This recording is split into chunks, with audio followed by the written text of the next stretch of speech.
45% of men aged between 18 and 25 have never approached a woman in person for dating. Wow. The truth is, you're not the provider. Only God is the provider. All right, welcome to Parable Podcast. Today we've got the most masculine men talking about masculinity. Nah, jokes. We're actually quite far from it. That's why we're here. Yeah. We've got Father Meena today. How are you? Very good, guys. How are you going? Awesome. I'm doing good. You good? Good. Fantastic. Why is it always awkward, Chris? Yeah, You've been doing this for how long? Good. Answer's always good. Yeah. No, it's good. Yeah. Pleasure to have you. Thanks, guys. I'm definitely very excited for this topic and for you to be on the podcast. We've had you at our church a few times and only resounding positivity. It's because you weren't listening. No. It was very good. Chris, do you want to kick us off? Father Meena, Yes. newly ordained priest. Yeah. I actually remember when you newly ordained, I came to the end of the ordination Oh, nice. and I spoke to you, like, would you come on the podcast? I you remember remember? that. Yeah. Yes, I actually remember that. Yeah. So now Chris, we're here. You only go to places to get people on podcasts. Yeah, that's it. I only You're go to just church Mr. to get Worldwide. the priest. Once I got them, that's it. That's good. It's good. Well done. It worked. Yeah. Yeah. After several attempts after as well. Yeah, I'm not the best with my phone. Sorry, guys. No. So you serve in... Yeah, St. Mary of Egypt Church in Pymble. Nice. Yeah, so we are a multicultural church. We are based in the northern suburbs of Sydney. This church has been a bit of a dream for many people for a very long time, and a lot of people have been praying and working hard behind the scenes for this church. And after I was ordained as a general priest for the diocese, in particular, a certain sector of the diocese. And so I was going around getting the blessings of all these churches, helping out, filling in talks, youth meetings, whatever. And then I received a call saying there's this new church that we want to start. It's in Pymble. It's probably only about 5 minutes from my house. I'm like, wait, where's Pymble? Where is that? I don't know where that is. And then they told me it's there. And I was like, it's about an hour away. Oh, nice. 5 minutes. Yeah. But I just went with them. 20. Yeah.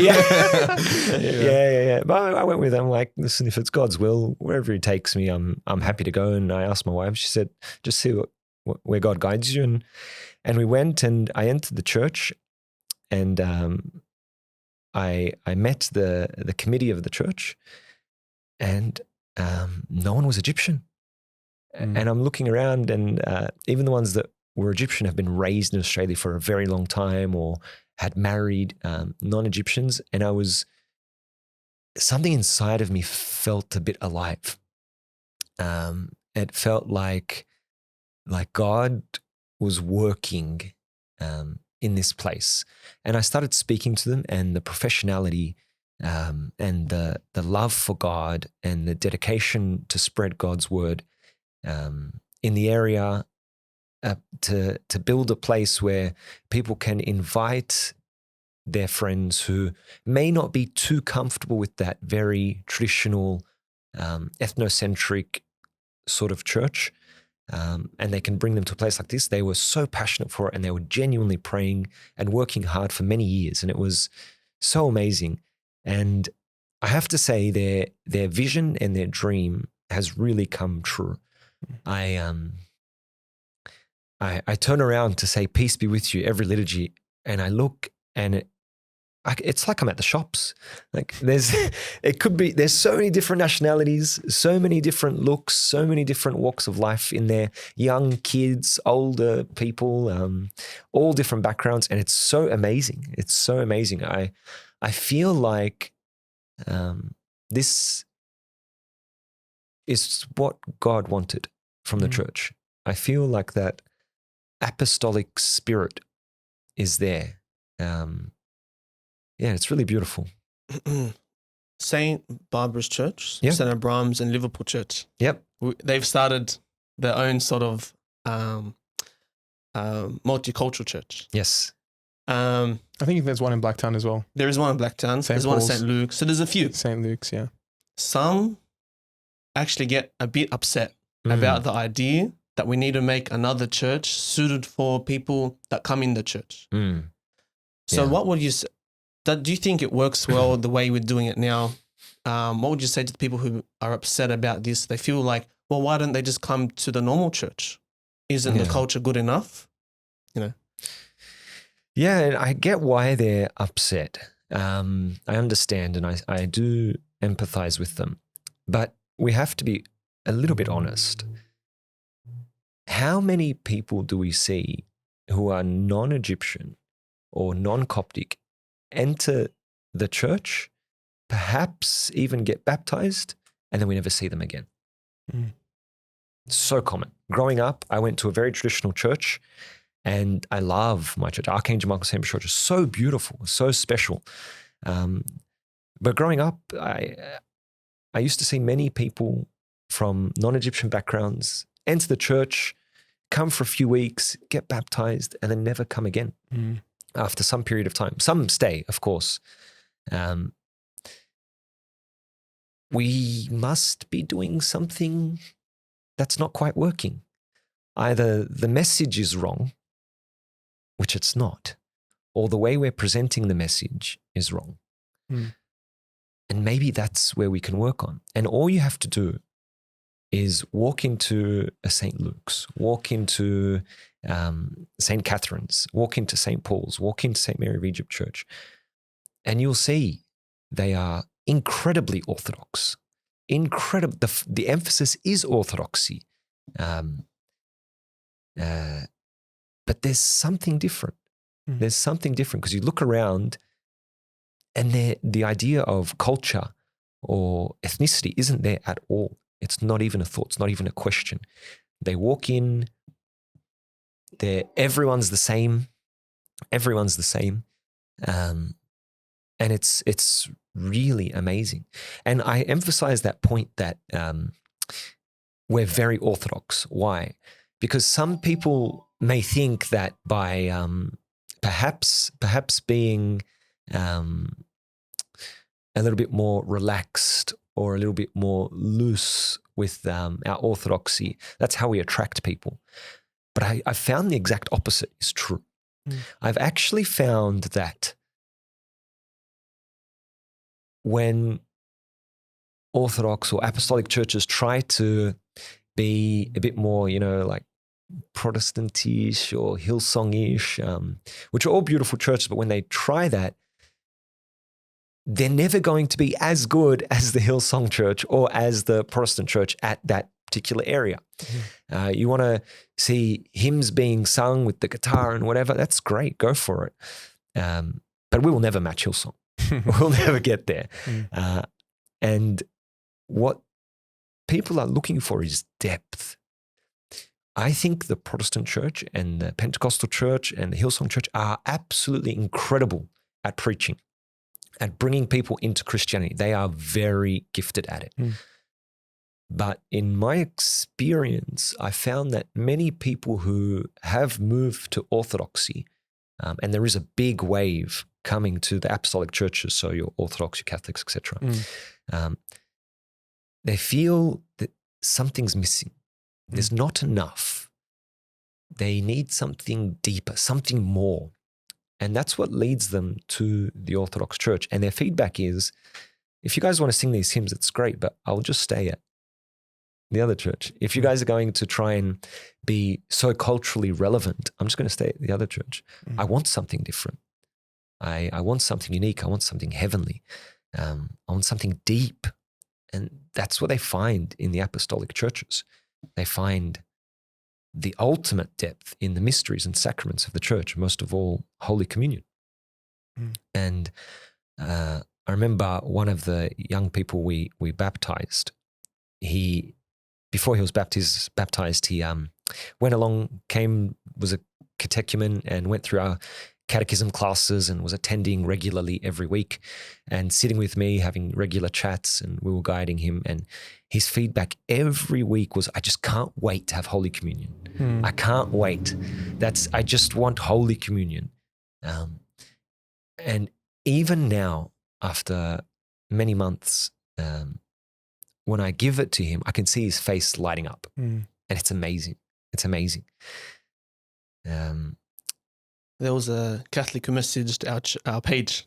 Yeah. And they were telling us a problem that they have, that because the Catholic Church, and correct me if I'm wrong, for you to take communion, you have confession a lot more regularly than the Orthodox Church.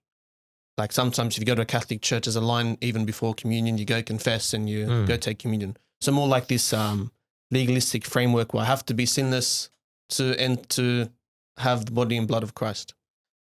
He converted to Orthodoxy, and he was just asking, he was saying he's kind of sick of confessing all the time. Like he's going weekly and all the time. And he just wanted to ask, because the reason why he's going weekly too, because he's still with this framework of the Catholic Church.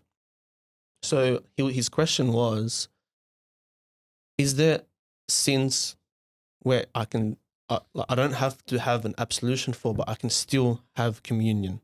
Like how often do I have to confess for me to take communion? Is there certain sins where I'm not allowed to take communion? Yeah. The Orthodox Church, like I said, or implied anyway, it's not as legalistic. We never really had that view of things. In terms of frequency, I grew up hearing that we should always aim for that once a month period. People's lives are busier, so I sort of tell my congregation, if you can aim between that 1 to 2 month period, let's aim for that. If it has to be 3, so be it. That's fine. As long as it's on your mind that I need to regularly have confession, I think that's more important. In terms of sin before communion, and you're not allowed to have communion, whatever, to say that is to misunderstand what communion is. Communion is medicine. It is the remission of sins for those who shall partake of him. It is healing. It should never, we should never have anything separate us from Holy Communion. Nothing can separate us from the love of God, and nothing can separate us from Holy Communion. Not even a sin. And if we say, I need to be sinless before I have Holy Communion, we'll never have Holy Communion. We'll never have it. And so I understand what he's saying. There's this thing on my mind that I need to confess before I have Holy Communion. Tell him to rest assured. In the Orthodox Church, every liturgy, there are a lot of silent prayers the priest prays. And it was a big learning curve for me after I got ordained to memorize all the silent prayers as much as I could anyway. I still use the book a little bit. I still cheat. But many of those silent prayers are asking for the absolution of the people. So in multiple points throughout the liturgy, we are praying that the people are absolved from the sins they committed willingly or unwillingly, knowingly or unknowingly. We pray that God absolves the ministers and all the people multiple times throughout the liturgy, like multiple times. Why multiple times? I can just do it at the start, at the end, or whatever. It's like God saying, if you're worried, maybe in your mind you even sinned or you did something wrong, here's another absolution. It's like God is the Oprah of absolutions, okay? you get absolution, you get absolution. And it's all in the liturgy. Yeah. And it's so amazing because nothing can separate us from the love of God. And he doesn't want anything to separate us from that. And sometimes I feel that like absolution is sort of held against people's will. Like it's like something that needs to be earned. And to an extent, it needs to be earned, but it needs to be given as freely as possible. And I think our church focuses on that. Come to confession, be absolved. Yes, you did the wrong thing. That's fine. That's fine. Get back up and go again. Get back up and go again. Come Yeah, anyway, yeah. exactly. Come anyway, absolutely. You sinned, come anyway. Yeah. You confess the same thing 1,000 times, come 1,001 times. Just come, never give up. I think in the letter of St. John, he speaks about sins that lead to death and sins that don't lead to death. And the main distinction there, the same sin, like sin is sin. But the main distinction there, I feel, is the sin leading to death is the one you don't confess. The one you don't work on repentance. The one that like builds and festers and is like hidden in the corner that you don't shine on. Yep. Yeah. And that exposing of sin is so important. There's the famous story of Saint Moses the Black, or Saint Moses the Strong, as his technique should be known. In Coptic, it's Pigori Ethaweb, the strong, holy Moses, the strong Saint Moses. He has this famous story of he's in his cell and he's trying to pray, and then he's just attacked by all these thoughts. And he gets up and he goes to his confession father, Saint Isidore. And Saint Isidore gives some advice and he goes back to his room. And then he gets up again from the same thoughts and runs back to his confession father. And this happens something like 10 times in the night. And then Saint Isidore gives him this advice and guides him and tells him, what you're doing is fine. Look, those who are with us are greater than those who are against us. All those who are attacking you, nothing compared to those who are with you. And that's beautiful. But the part I love the most about that is Saint Moses insisted on exposing what was bothering him. And because he was able to expose and was humble enough to expose the sin that could have easily festered inside of him, God gave him the grace. Yeah. One more question. Tell me. About the congregation and big influx of people coming to Orthodoxy. In America, it's like a trend. Everyone's going to Eastern Orthodoxy. And then then we see them online, very nice people.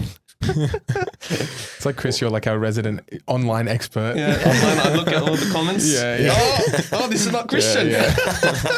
What do you mean? They come and they have lots of zeal, which is very good. It's very nice to have lots of zeal. It's very good. But then some would have the mentality, it's like, all right, this is the truth. This is blocked. Anything out, you cannot be saved. That's it. This is the truth. And all of you are damned. Okay. Do you have that in your church, in St. Mary of Egypt? Have you dealt with anyone like that? And what do you do with people with so much zeal that like, this is the only true way? Beware of the leaven of the Pharisees. Be very aware, especially people who call themselves Christians or religious people. I believe God has given us the fullness of the truth, and He has put that in the apostolic churches. But anyone who says anyone outside of that can't be saved has put themselves in the position of God, and has put a hard burden on some people. And this is exactly what Jesus warned us against. In terms of the Eastern Orthodox, the Orthobros, is that what they're called? Orthobros. Orthobros. Yeah. I am a peak masculinity. No. Yeah. I have to admit, I am a huge fan of the Eastern Orthodox Church. Like, I love Saint Nectarius. I love Saint Paisius. I love the Eastern Orthodox Church. But anyone who can't act out of love and have love as their guiding light, we need to question a few things. Even the Jewish leaders at the time of Christ had the right faith. They did. But Jesus told them off for enacting it incorrectly, enacting it with pride, putting hard burdens on people that they themselves couldn't even bear, who were all about the show. I do fear that some of that movement is a bit showy, and a lot of people look at Orthodoxy as Christianity but harder. like manly Christianity. Yeah. Like only real Christians are Orthodox, or only real men in Christianity like are this Orthodox. stoic, very like Yeah. I get what you're saying. Yeah, but that's like, I think that's missing the point. It's missing the point. And we're ripping on the Eastern Orthodox, the EO a little bit, but you see it from every side. You see it from Protestants as well. You see it from Coptics and Orientals as well. I might be biased, but I feel the Oriental Orthodox Church is a little bit more loving, a little bit more chill. I've studied the comments. Yeah. Instagram specialist. Yeah. Do you know what I think might be the reason though? I think the Oriental Orthodox was persecuted a lot harder than many of the others. There's even a small period of time where the Oriental Orthodox Church was persecuted by the Eastern Orthodox Church. As well, when we do our theology, the first unit I ever sat, I was ready to learn theology, and like, I can't wait until I win every argument. And the first lecture You are the problem. You're literally the problem. The first lecture I ever attended, or the first 3 lectures, completely changed my mind. Yeah. Theology and learning about the church and the Christology and all that is to learn about God so you can have a good relationship with God. And we learn that a theologian is one who prays truly. And someone who prays truly is a theologian. And we get taught that we shouldn't actually argue at all online to people. So the way we do theology is completely different from the way the ortho bros have done it. How do you know that though? Because when you ask any priest, they would say the same thing. Stay away from arguments. Stay away from these topics. You ask an ortho bro, like, no, you have to know the truth. Yeah. Fair enough. Interesting. But I'd feel like, just to like hit you on the other end, that's all right. I feel like the Instagram comments and all of that stuff is quite an inflammatory like space. Yeah. Like it's like wired for those sort of like hit back comments and like the instant back and forth. You can't see each other physically, so you don't really know where they're coming at it from. So it just sounds like everyone's just fighting each other. Yeah. So it's a space for it. It's like Twitter. Yeah. I'm not saying that. So the academic world would all teach roughly the same. Yeah. So if you try to learn theology from the School of Divinity, they will teach the same. So these people commenting, they probably I personally don't think they have any spiritual guidance, and they haven't really truly they don't know what theology really is. Fair enough. Yeah. And to be fair, I don't think that's even the majority of the Eastern Orthodox people. No, I don't think it is the majority. It's just very common online. Yeah. And the whole thing, everything's online. So that's what we see the most. Yeah, exactly. It's what you're exposed to. Yeah. Even though it's only like 1% of the, but they represent everyone because they're the loudest. I've been, and my friends, we've been to other Eastern Orthodox churches, and it was amazing. Of course. Welcome arms. We love your church. Yeah, exactly. And you don't hate us?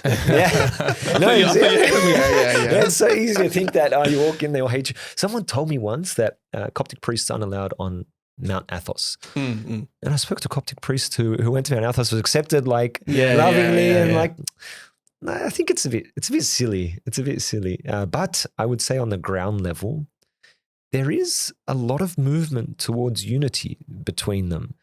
And I think it's really only a matter of time. Yeah. Like we can argue all day long about the differences and who was right and Ephesus this and Chalcedon this. And guys, come on. Yeah. Come on, let's sit together. You have an actual, like Pope Shenouda, it's something like 30 years ago. He sat with them, and I believe from my understanding, I could be wrong. I thought they signed something or agreed on something. Yeah. Like, get me one Oriental Orthodox person who can tell me that Holy Communion at the Eastern Orthodox Church is not the real body and blood of Christ. No, you won't find anyone.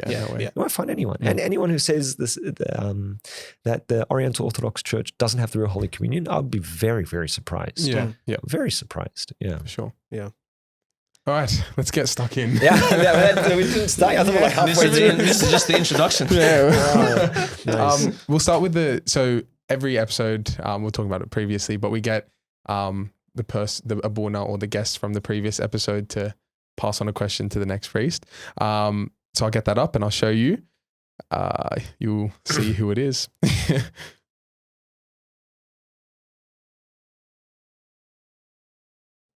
Father Meena. What Meena? Father Meena Awad. Yeah. He's coming on. And we're going to be talking about, we're not 100% sure, but something along the lines of the modern man or masculinity and how we lost our way with God or prayer or just masculinity in general.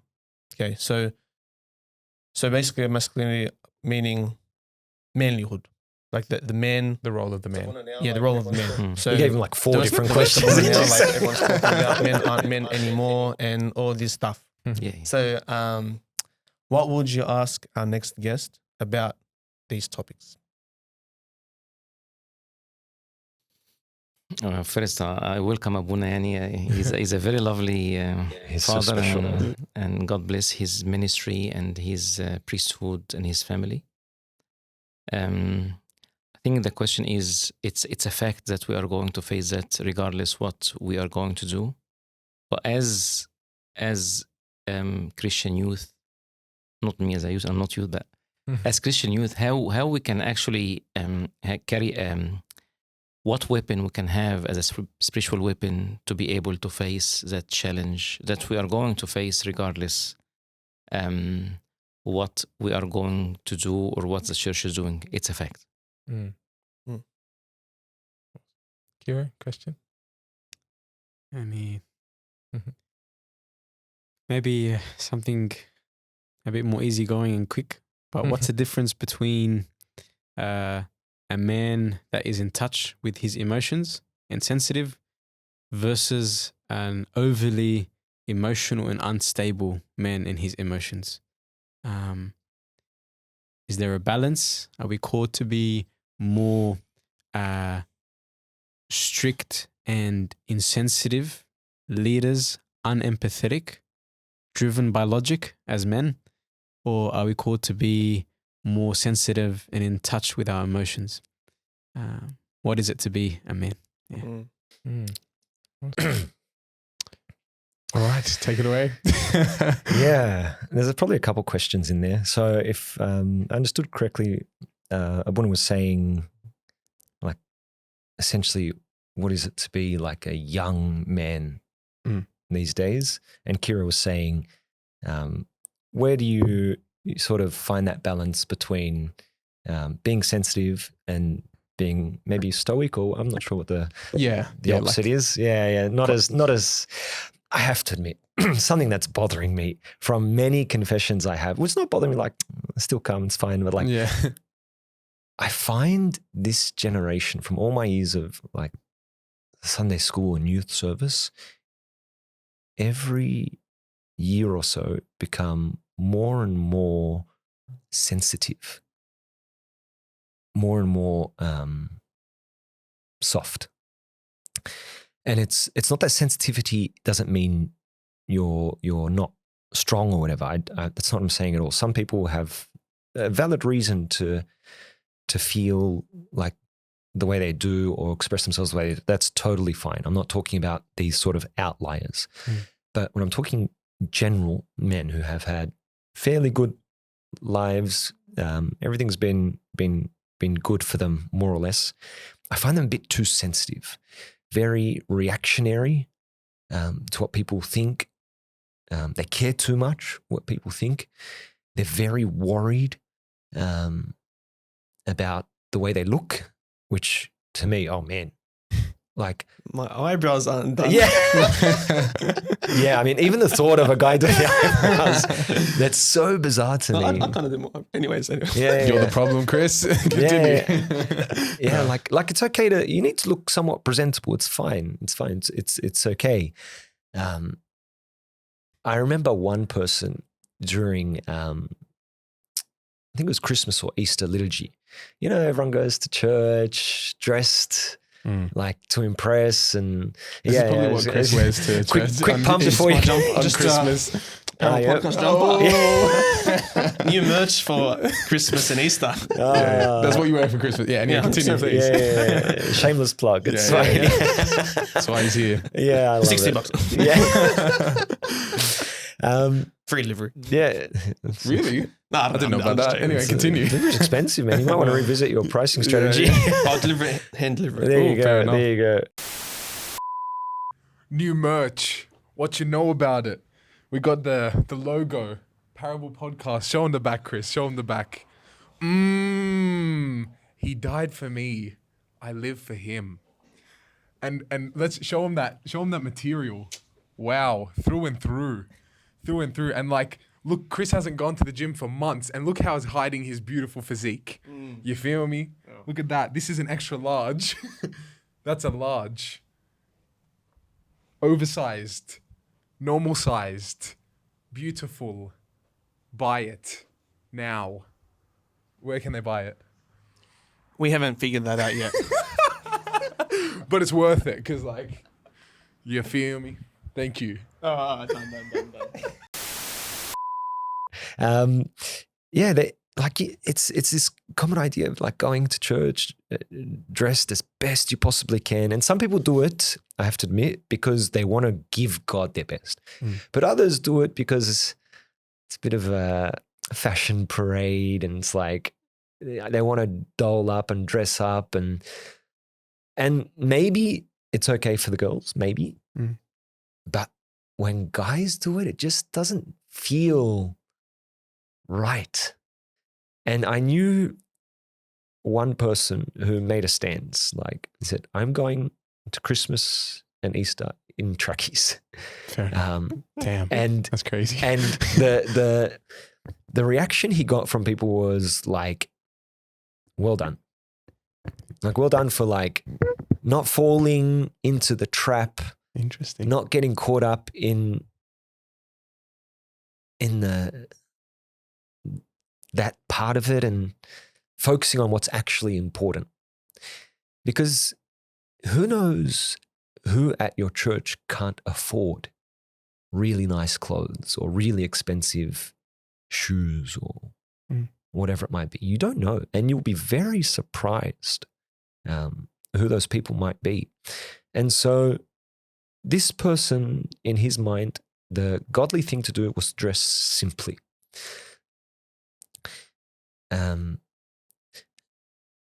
And so where do we draw that line of sensitivity? I can tell you what's too far. A lot of people will come to me and say, young men will say, I really like this girl. And I'd love to like ask her out.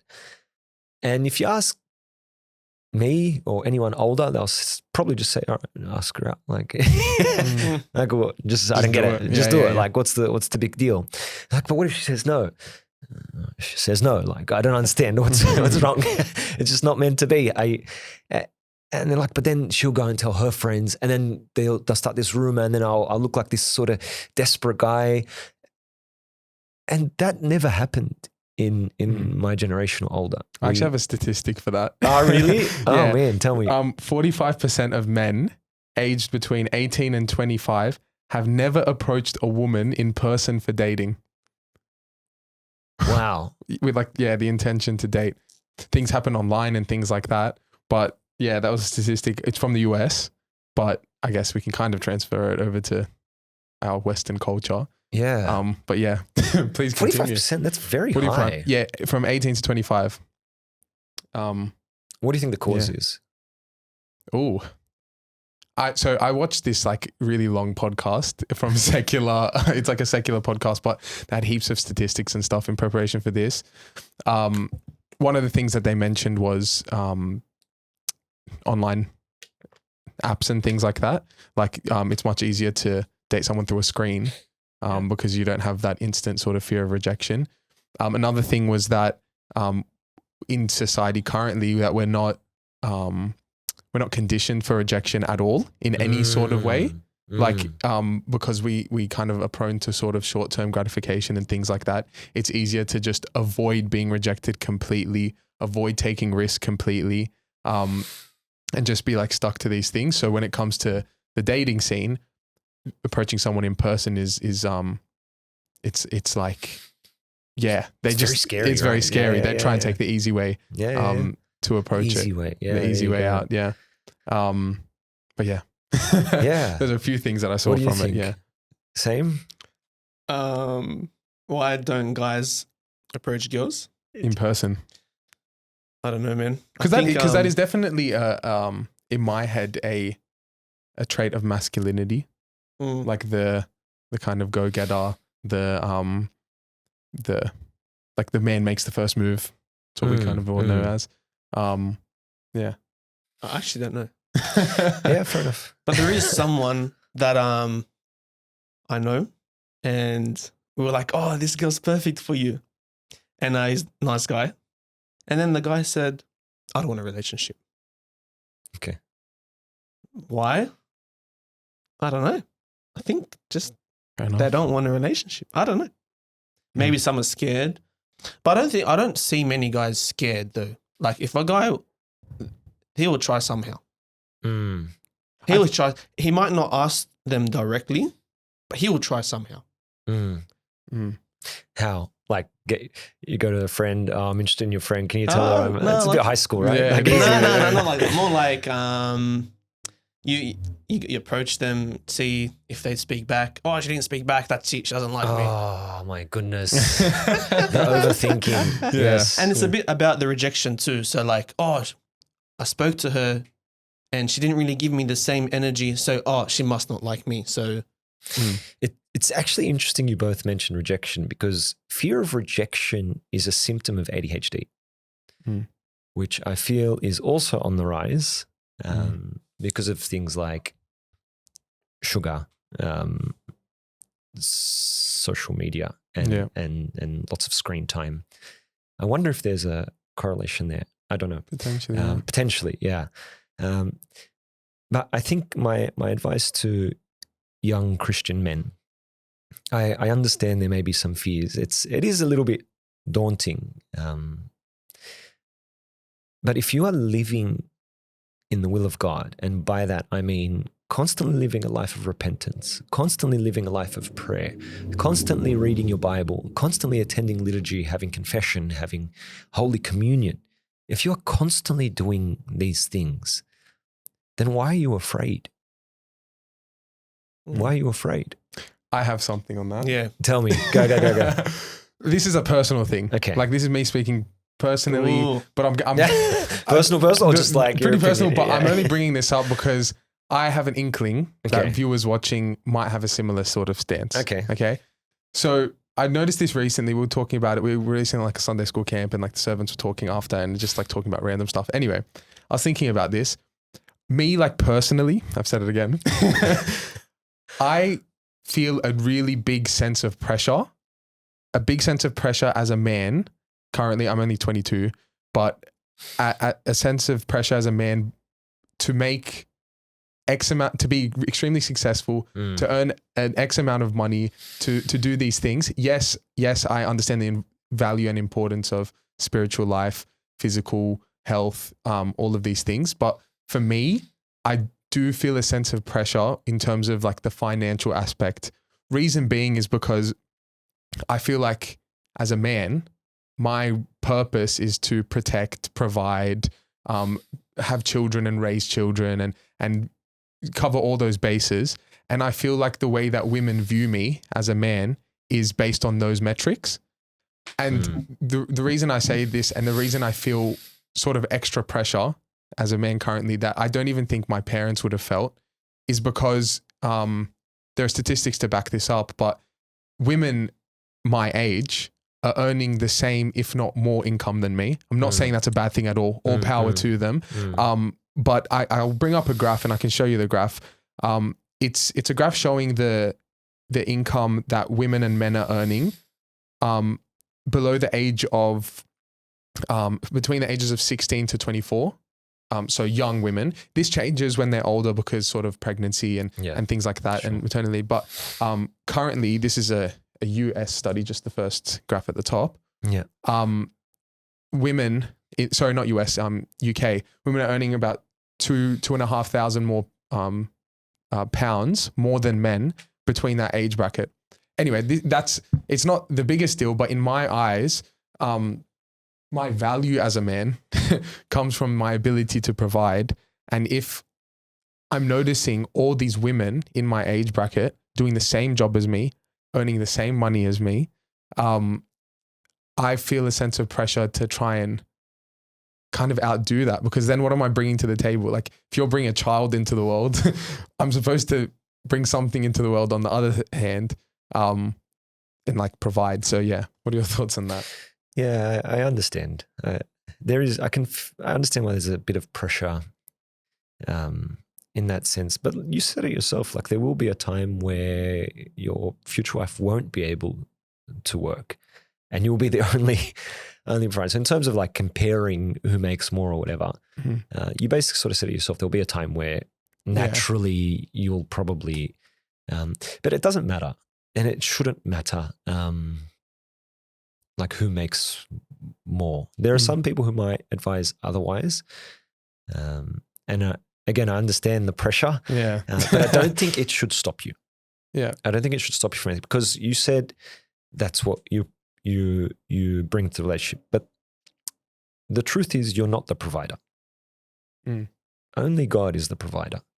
We pray in the liturgy that we offer these things from what is yours. So every offering we give to God, it's already God's. It's already God's. There's this crazy thing. There was in the early centuries of the church, this idea that everyone had to give something. And it was from whatever you had, like no big deal. Some people would offer wheat for the holy bread. Some people would offer wine or grapes or whatever it might be. Some people offered water. Some people offered wax for candles, whatever it might be. But if you had nothing to offer, many churches had a well just outside the front of the church. And people who had nothing would go to the well and get just a cup of water and present that on the altar. And that was their offering. And that's God saying that don't forget, I am the real provider here. And if you have nothing, I will still provide for you. There's a lot of blessings that came out of marriage and even more with children, with everyone I know. Like you could be, I know people who are really stuck financially in a real rut and they decided to like just trust God and continue their lives and have children. Whether it's wise or not, depends on, I guess, each person's situation. But the moment the woman fell pregnant, God started to open some doors. And I find that really beautiful. It's a reminder that God really is the provider. It's not the man. Not to say that the guy can be lazy and do nothing, because that is horrible.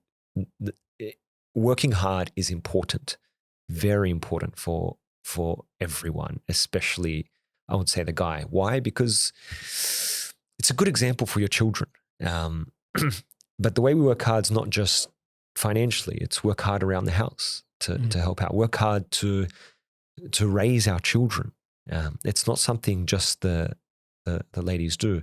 Work hard genuinely to be that priest in your house, to create a holy environment, to be constantly in prayer for your family. That is what a man should bring to the table, not just finances. I feel like as well, these statistics, this terminology of provider, it's all internet. You get it from the internet. And then you hear things like, oh, if you don't provide, if you don't protect, she's going to leave you. You hear that all the time. So I think that really scares guys, especially when they bring up the pay difference and if they have this much pay compared to if you don't have a 40% more than the girl, then she's more likely to divorce you. But I think we're forgetting that, like Abuna said, God provides, and we're forgetting that we're Christian people. So if I'm going to pick a spouse who's godly, that she would also pick someone who's also godly, and everything else is kind of secondary.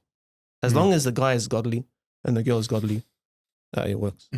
Completely agree. Yeah. I was noticing as I was watching the podcast, again, it was a secular podcast.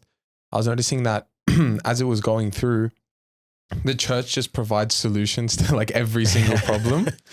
And it like inextricably it just provides it in every way. So there was, I'm curious to what you think. I want to ask the question, like, what is a man? And see what you say. And then I might come back with what they kind of described as traits that a man would have. And then what I've realized is the treatment, if we're doing a diagnostic and treatment and all this, the treatment is the church. And I've noticed it really I rattled it off within like 3 seconds, all the benefits the church has and how it kind of tailors to each argument. So first I'll ask, what is a man in your eyes? Yeah, that's a series on itself. Yeah. Like, that's a huge topic, but I could probably like pick a few things. Yeah. And many of them may apply to all Christians in general. I would say a real Christian man, a godly man, first and foremost is one that reflects Christ in everything that they do. And yes, that relates to Christian women as well. But in the things I'm speaking about, I'm talking about things like integrity. A godly man is one who is the same person in the quiet of their room when no one is watching as they are in public, is the same as they are in church, is the same as they are at work. Authentic. Or at the gym. Authentic with integrity. There is, what you see is what you get. It's how it should be. A real man is one who is humble. And humble doesn't mean pushover. I want us to be humble in the sense that when we do something wrong, we can accept that we've done something wrong. And we don't use it as fire for hatred, but fire for repentance. We use it as fuel for our prayer life, to throw this weakness, whatever it may be, at the feet of Christ, and to accept that we're not perfect. I think being a man is getting up every time you fall down. Now, there is a couple of sins that is fairly consistent with all young men. Things like lust and things that they fall into. And that's not to say that every guy goes through it the same way. But there is a very hard battle for young men and women, true, but I feel more in men, with lust. And my heart breaks for them. It is a very hard battle.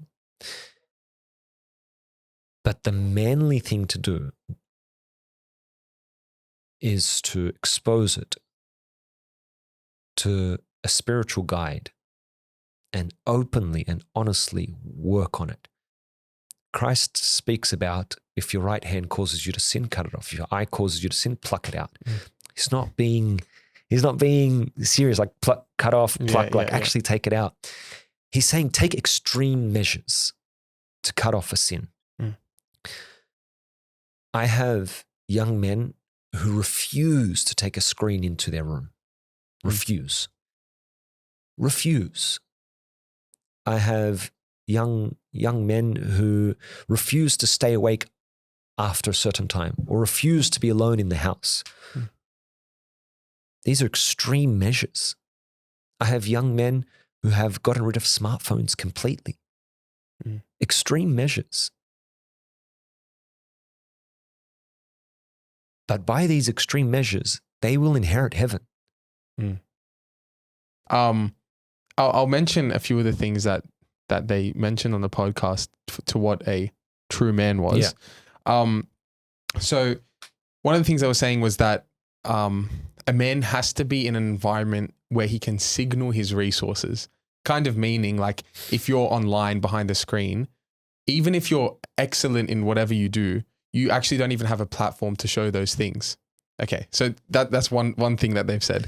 Wait, Anyway. I still don't get it. What's that mean? Okay, so I'll give you a couple examples. Okay. For example, like if you want to show others and signal that you're disciplined and committed, Okay.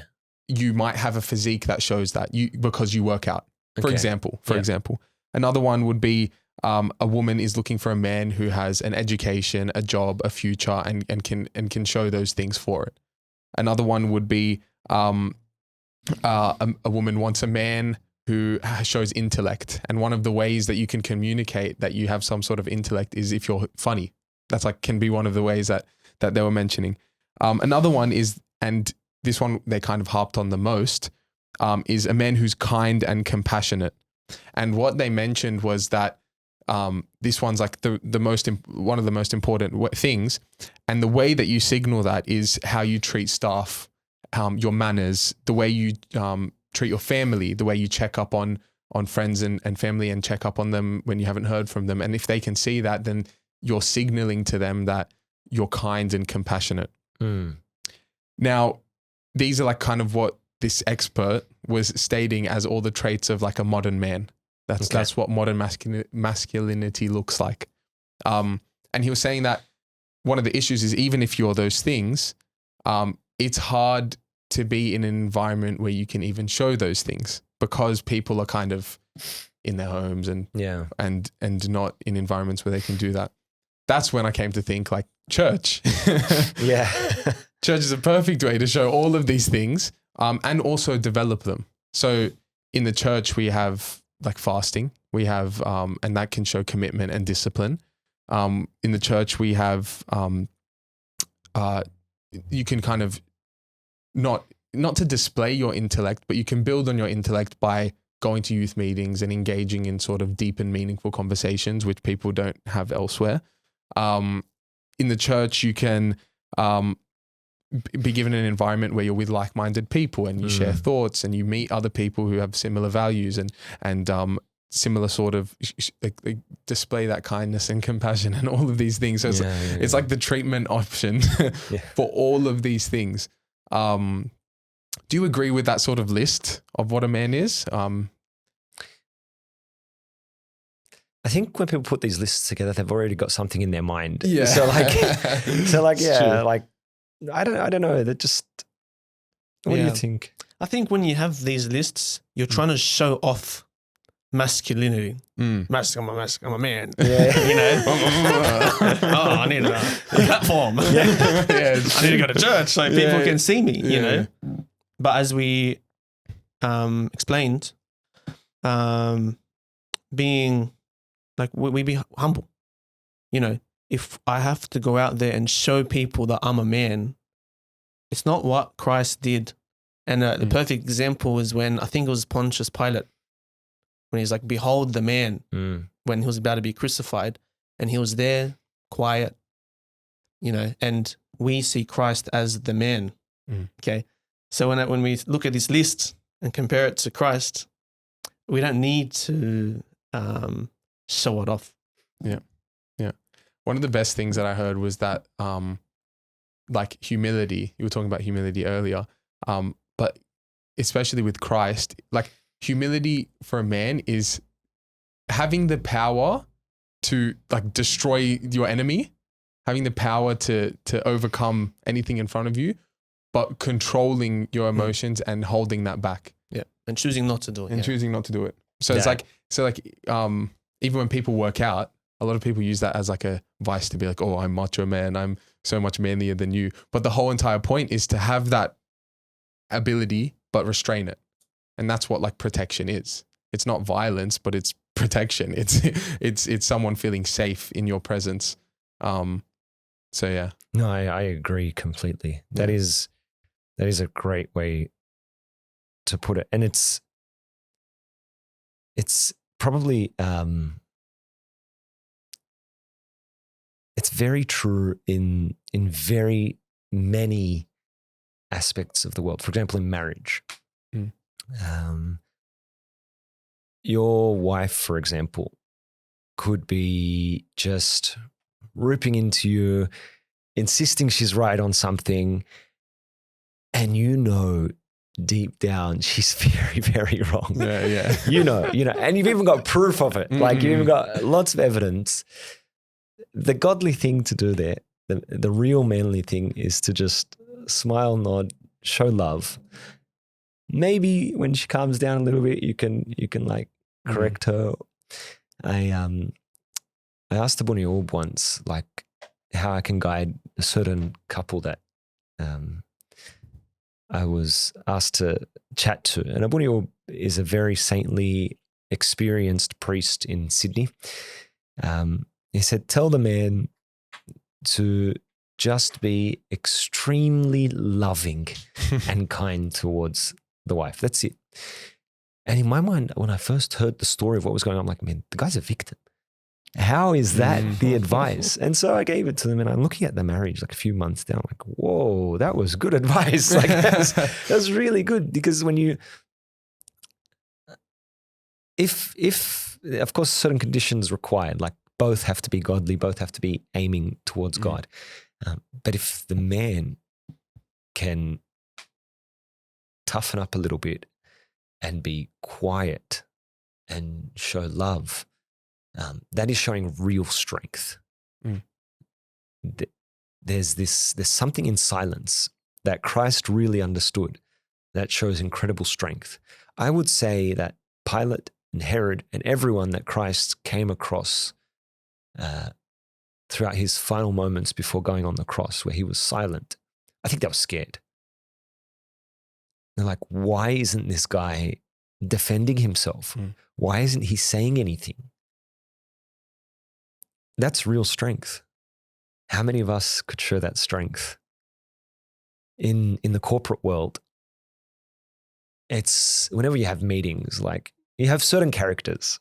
You have the people that have read through all the notes that is going to be said. Just they want to be super, super prepared just in case they get asked a question. You get people who walk in, no idea what's going on and don't really care. You get people who are just chatters, and they just chat. And they think by being heard that they are doing their job. And they can be chatting about anything. It might not even be related to the topic, but they think, oh, I'm talking, therefore I'm contributing. But it's the ones who are quiet. When they speak, you listen. Yeah. And they hold a presence and a power. And you know they're listening. You know they're concentrating. And when they speak, they have power. And so this idea of being humble, being silent, listening, and only acting at the right time in the right way, showing love, is a very, very godly, very manly thing. Awesome. And it's the hardest as well. To like restrain. Yeah, like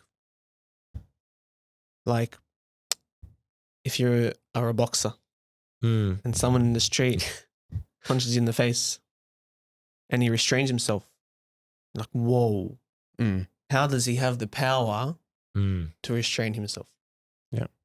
You know, and that's real power. Yeah. Do you not think that like socially, that's actually like guys would say that's a sign of weakness? Like on a soccer field, like if someone throws a punch, like the boys, the real boys would run on and start destroying the other person. You know what I mean? Yeah. Depends who you are. Yeah. I don't know if I see that, I would say just a bunch of monkeys jumping around. Like it looks silly, like people yelling, people fighting back. I don't know. I'm not saying like I'm perfect, you know, but like if I was to look at myself in a third bird's eye view and I was to like react, I'll be like, I'm acting like a monkey. Yeah. In hindsight, definitely. Yeah, 100%. But I guess in the moment, I feel like the people feel like they're men because they're like backing up their man friend or whatever. Like they like yeah, that's your job. I don't know. Yeah. But what do you think? Yeah, I think the real strong thing to do is to control your temper, control your anger. Because if you don't control your anger, it will control you. And that will show its head the wrong time in the wrong way one day because you haven't controlled it earlier in your life. So jumping into these fights, that's one thing. That's probably just a symptom. But I would say if you're going to jump into a fight here, you'll probably jump into a fight there. You'll probably get angry on the road. You probably, who knows what will happen. It's just a symptom. Yeah. But one day, what it could lead to is you getting angry at your wife and getting angry at your children, and actually doing some real damage as a result. It's not like, for example, when it comes to things like domestic violence and things like that, it's not that a man can't hurt their spouse. I would say 99% of men could actually cause real physical pain to their spouse and their children. But the manly thing is to not act on that, not act on that impulse, and to restrain yourself and to perhaps channel it in other ways. You channel it towards prayer, like directing that emotion that you've got and just lifting your hands up in prayer, in an emotional prayer perhaps. Do you not think that this sort of I definitely believe that emotional awareness is really important, and being able to control your emotions is paramount, and that's something that we can just see as a Christ-like trait. Two kind of questions. Do you think that men are just worse than women at that, just controlling their emotions? And secondly, something that I've noticed is that if I speak to anyone from the older generation, this sort of traditional stoic man who doesn't show their emotions, doesn't cry, doesn't have that outward expression, kind of keeps everything to themselves. I see it more now that men are kind of encouraged to kind of show their emotions, be more open and things like that. Do you think that one's better than the other? What are your thoughts? In terms of stoic or emotional, I think each to their own. As long as you're being genuine and authentic to who you are. Like my wife, she's so funny. I love my wife. Good. She's actually the best.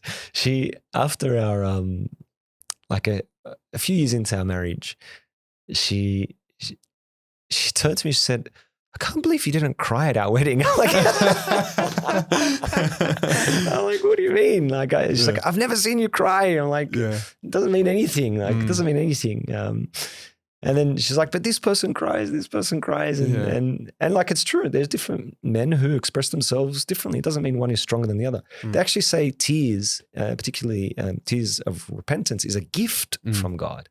It's a gift to be able to cry in that way. But at the same time, some people don't. It doesn't mean one is holier than the other or one is more correct than the other. In terms of one of the Desert Fathers, there's a story. Some attribute it to Saint Shenouda, some attribute it to others, but he was going through and he met Saint Moses, the strong. And he was so joyful and so hospitable, and he welcomed him and he made food for him, and like he was great. And he's like, oh wow, maybe that's the way to heaven. And he then saw Saint Arsenius, and Saint Arsenius is known for being constantly quiet and constantly crying. Saint Arsenius is bait on that. Come on, bro. I wouldn't mess with him though. I take it back. I'm sorry. Please don't visit me at night. And he saw, he was like, he's such a holy man. Maybe that's the right way. And he saw a vision, and it was a boat on this river, and the river was going to heaven. And on one boat, he saw Saint Arsenius sitting in silence, contemplatively tearing up and crying, and all the angels around him doing the same. And he saw that boat ascend to heaven. He's like, I get it now. Arsenius had the right way. And he looks in the distance and he sees another boat coming, and it had St. Moses being joyful and smiling and hospitable to the angels, and they're all chatting and getting along. And that boat went to heaven as well. Awesome, yeah. And the message is that both lead to heaven. There is not a right or a wrong. And that's the beauty of God's creation, that each man is different. Each human being is different. And each human being reflects a different image of God. And it's when we put the whole of humanity together that we get the whole body of Christ, all of it. One little bit by itself doesn't reflect properly, but when you put everything together and everyone together, that is the body of Christ. Awesome. Do you have a question? You can do your... I apologize if I don't answer questions. No. Because I have this tendency to just start and just go somewhere else. No, that's perfect. No, I like what you said. Everyone has a different personality. Yeah. And we think, oh, this guy's a bit too extreme. And then we look at this guy, oh, this guy's a bit too easygoing. But if you look at it as a collective, it's perfect work. You know, some people need the extreme. Some people need the easygoing. Some people need the middle. And everyone's different. And we should never condemn someone for the way they are. Absolutely.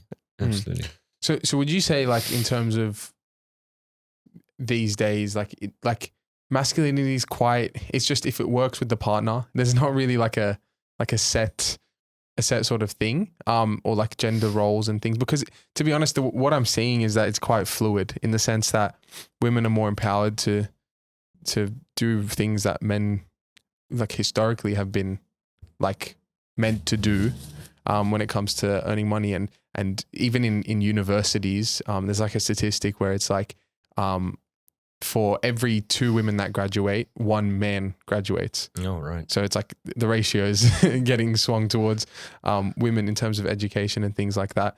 Do you think that those like roles are just shifting? Yeah. What are your thoughts? I think society changes all the time. I think we are only a bit more aware of the change now because of things like social media and things like that. And we are a very, I think we used to consume social media, like what people are doing in their lives. I think now we're in that generation of consuming information, where we're more concerned about things like this or learning or whatever it may be. So it's gone from cat videos to information, which is potentially good. But like I said, I think every society changes every 100 years or so. We're seeing, so 100 years ago, whatever it may be, we saw a single income from a man predominantly would have provided for the entire family.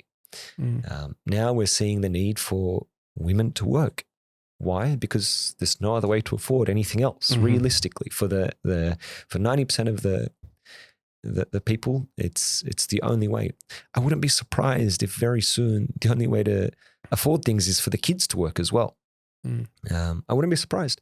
And you know what? It wasn't that long ago when that was actually the model as well. Sure, it was for, again, the majority. Not everyone fell into this category, but it wasn't uncommon that the man and the woman would work in the farms, in their own little farm, and the kids from a young age would help out as well. It just seems like it's a bit of a cycle. And so in terms of roles changing, not changing, perhaps in society it changes, but in the Christian home, it doesn't change. Man is the symbol of Christ, and the wife, and by extension I would say also the children, are the symbol of the church. And that dynamic is the same, that the wife in love submits to the husband, and the poor man has to love the wife as Christ loved the church and died for her, which is really what that measure of masculinity is. If you are a man will you die for your wife? Will you die for your children? Will you die for your loved ones? Will you die for your church, for your community, for your parents, for your siblings? And even harder than that, will you live for them? Will you sacrifice your life for them? That's what it is to be a man, because that's what Christ did. Yeah. For you to be this type of man, Yeah. what do you need to do? To get to that level is a lifetime. Let's be real. Like for someone to get married day one, and they expect to die for their wife straight away, or to die for like anyone really from the get-go, that is an impossible ask from day one. Impossible. Show me someone's done it, I'll be very surprised. Not possible. But it's a process. It's a process. It's a process of refinement. And when you do things like marriage, for example, when you do marriage right, people say marriage is for salvation. And you're like, yeah, I get it. Like maybe it's because it saves you from sexual immorality, or maybe it's because something along those lines. Like what it really does is it presents a godly man and a godly woman in front of each other, and they expose one another. Because in front of you is the reflection of Christ constantly. And so if you are addicted to something, they will expose it. If you have a fault in something, they will expose it. If you are lazy in any way, they will expose it. And the way they do it, it should be done with love, of course. That's probably a different conversation. But the idea that it needs to be exposed for us to be refined, for us to understand, you know what, this gold isn't pure enough. It needs to go through that fire. And in doing that, that's how we achieve salvation. And it involves both parties humbly, lovingly accepting that they're not perfect and that they need to work together to. How can you be manly enough to take it? Take the criticism. It's so hard. It's so hard. And it gets, maybe some people get even harder because the more familiar you are with someone, the more like you're willing to fight back a little bit more. That's so true actually. Yeah. I don't know. I feel like I definitely agree. And I 100% agree that like in marriage, you're exposed to each other's like sort of weaknesses and you work on it as you grow. But I'm just thinking about it. Like, I really do feel like practically, like, I think I'm still stuck on this thing from before where it's like, how am I supposed to, I think I have quite a traditional mindset in the sense that like, I feel like a woman, when she gives birth, like she's built biologically to nurture that child. Not saying that the man's not in there, of course not, but I'm saying that like she's her real like purpose is to look after the child. And I feel like the man's purpose in that situation is to protect and provide. That's like my gender roles in my head. That's just there, like happy days. I do think that in this day and age, a woman has to work because we need that. But I feel like we often hear like the man is the head of the house, the man leads the way Christ leads the church and on all of these things. And I feel like if I don't bring something to the table that is of value, like what is I feel not valued. Like, you know what I mean? Would you have a similar sort of thought? Yeah, look, I don't know me personally, but looking at the mindset from a bird's eye view. Again. Okay. Let's say you are being valued for what you can give. Your partner's not valuing you for you. So I think if I'm, for example, very wealthy and my partner picks me because I'm wealthy, what if all that goes away? You know, so I think for you, let's say someone, I don't want to say you, but maybe a person thinking like that is scared, would always be in fear, because they'll be like, I'm not doing enough. That's fair. I'm not being valued enough. That's But fair. I don't know what you think.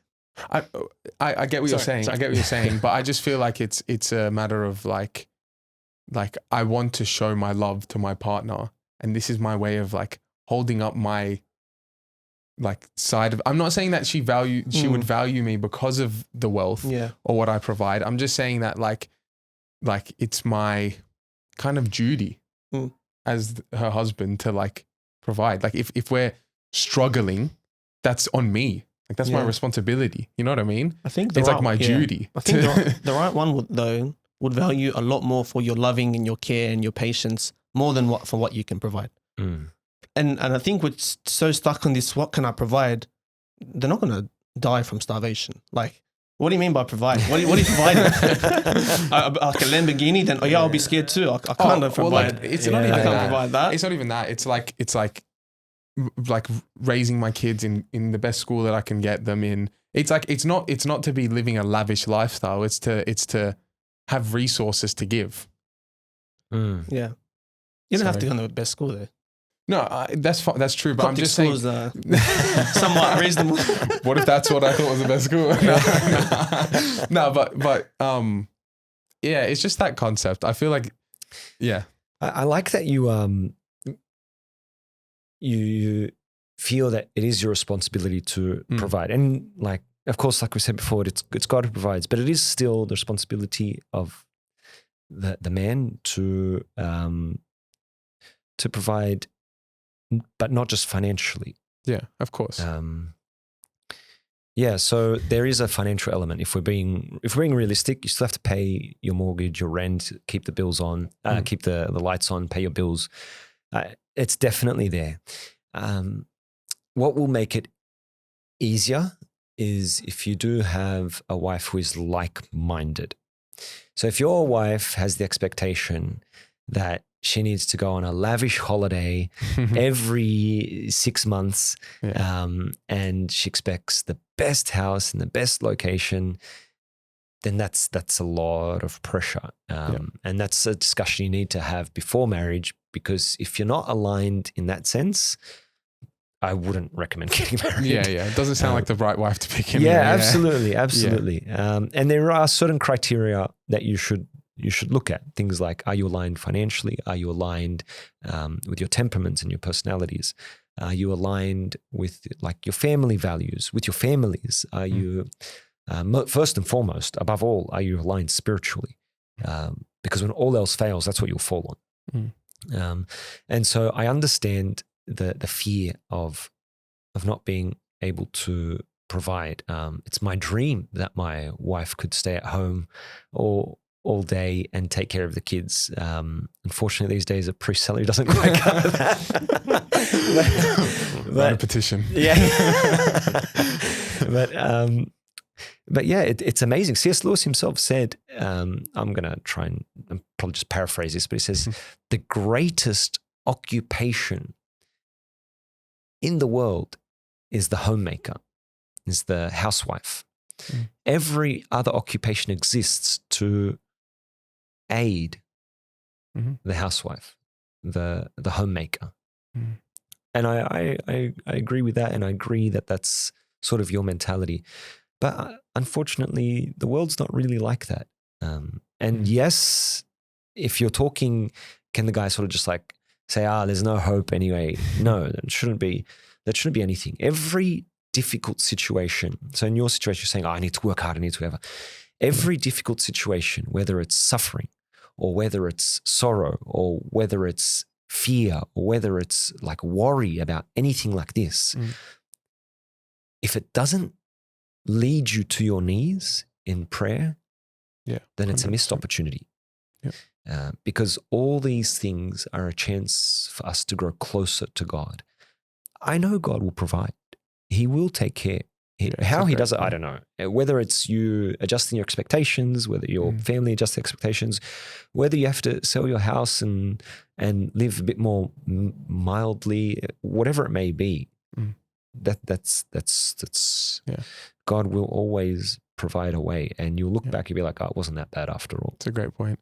I think for me, that mindset has probably it probably has led me to those things, but also more so of like I need to work harder, as you were saying. But I do know, which is fine, which is good. And for me, I kind of value it. Like, thank God I've been given sort of a temperament where I push myself to achieve these things because that's what I want. But I do know people that are quite close to me. I do have lots of friends who I definitely know feel this pressure, but it turns them in the other way, in the sense of it turns them to being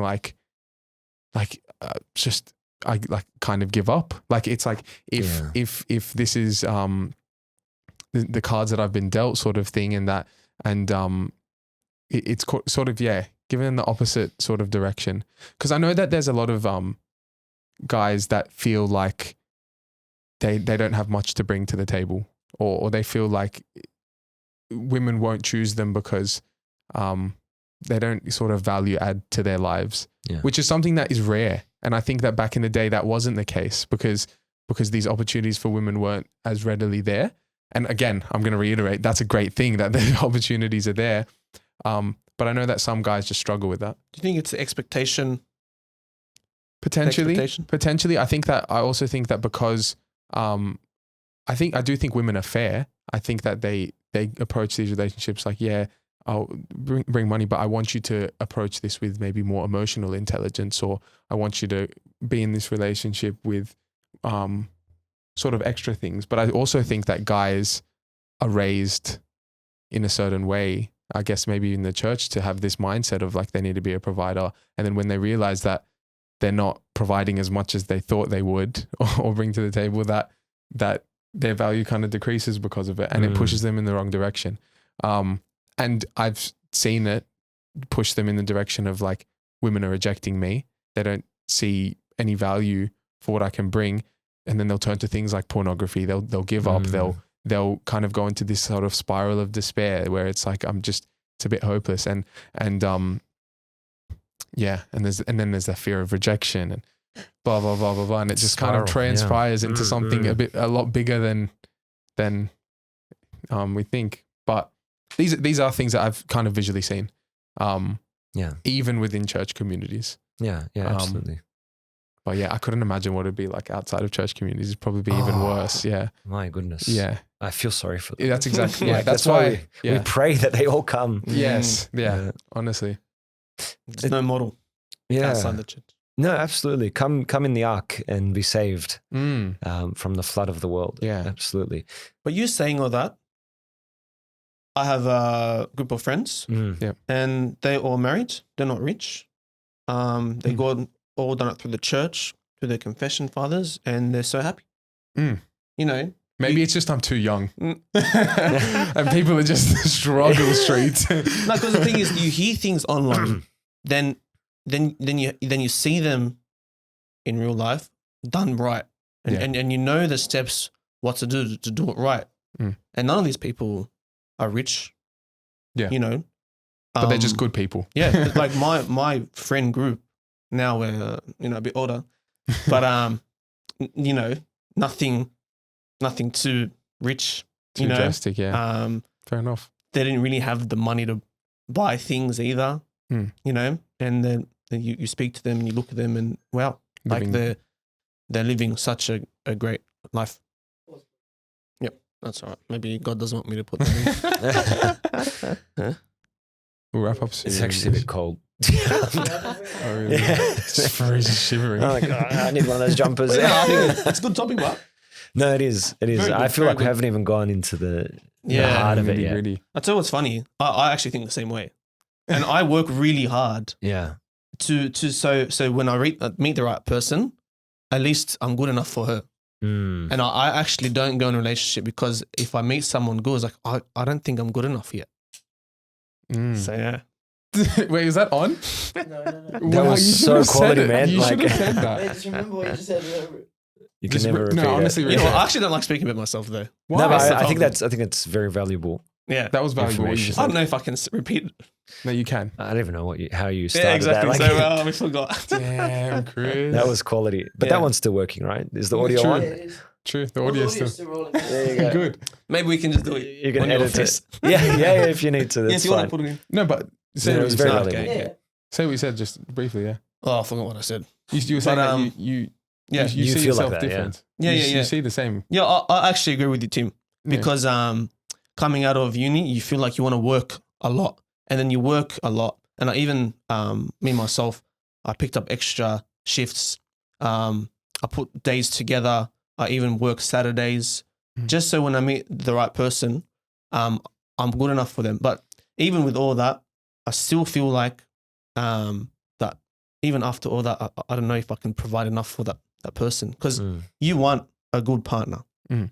So then if I find a good partner, it's like, well, why does she want me? You know, I don't feel good enough yet. Mm. Yeah, fair enough. Yeah, I think I see. Yeah, I agree. It is very valuable insight to hear what you guys are saying. I think a part of it is because you are still quite young. Obviously, naturally, as you get older, you progress in your careers, you will start to earn a little bit more money, and that pressure will fade a little bit. But the different pressure will arise. Pressure of, well, am I actually a good spiritual role model for my wife? Or have I done the right things for my children to love and fear God? What is my health like? What is my wife's health like? What is the health of my children like? What habits are developing in the house? And so, yes, that's probably stage one, and you're in the right stage for your life, and that's okay, because you do need to work hard, and you always need to work hard. But eventually, the habit will be learned. The money will slowly follow. But more important is the other things. And one very important thing, which you sort of mentioned because you said your friends don't really earn anything lavish and don't live very lavish, but it's that idea of contentment. Being content is really important. It's contentment versus complacency. And the children of Israel got in trouble so many times for complaining. Even the ones in the Exodus that just left Egypt with Moses were complaining. Like, they just saw all the 10 plagues. They saw the Red Sea open up in front of them. They walked through it, and they're still complaining. Like 2 days later or whatever it is, they're still complaining. Like, so having that spirit of contentment and praying that, Gratitude. yeah, fullness. absolutely. Yeah. And we think we're so poor. We're not poor. Yeah, of course. We're in Yeah. the top whatever in the whole world. Yeah. Even the poorest Australian, I would say, is probably rich. Like, the idea that we have things like garages. It's a great shout. Yeah.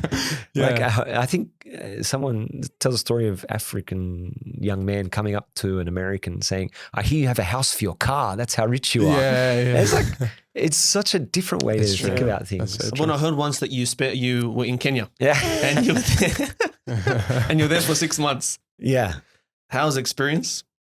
And how did you get roped in to stay in Kenya for 6 months? And any cool stories along the way? Oh, very interesting. So yes, I went to Kenya, and my original plan was just to stay for a few weeks and come back. But then when the time came, it didn't feel like it was the right time to come back, and so I extended, and then extended again.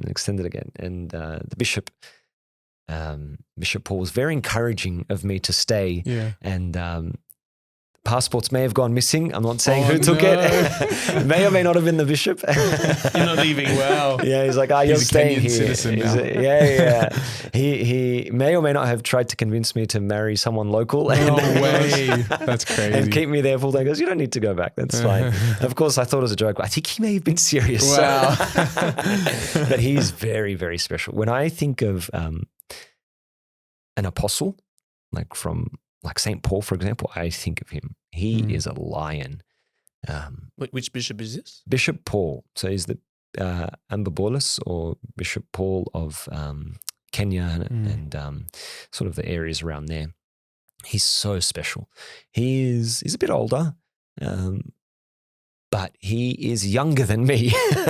Like he has so much fire. Yeah. And he's just, I can't express it. There are times where I'd be in a room, just him and I, and he'd just say, okay, let's pray. And when he prays, I feel like the pressure in the room just rises. It's like, I can't explain it, but it's like we get transported somewhere else. It's like tangible. Yeah. You can feel the prayer almost. Yeah, wow. Like it's something you can touch.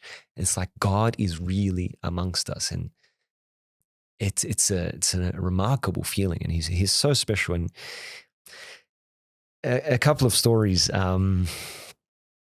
He's a man of no plan. I love that. Yeah, it's so good. Yeah. So I'd be with him, and he goes, "Yeah, Meena." My name was Meena before I was a priest. Oh, okay.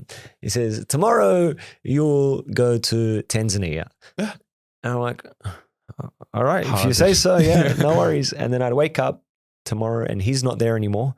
And I find out I'm going to Messina, like a country area of Kenya. It's like the plan completely changed. I'm like, Wow. all right, whatever, that's fine. And this was a regular occurrence. Yeah. It's not anything new. Sounds like one of the boys. May the Spirit guide you. Yeah. He was really like Yeah.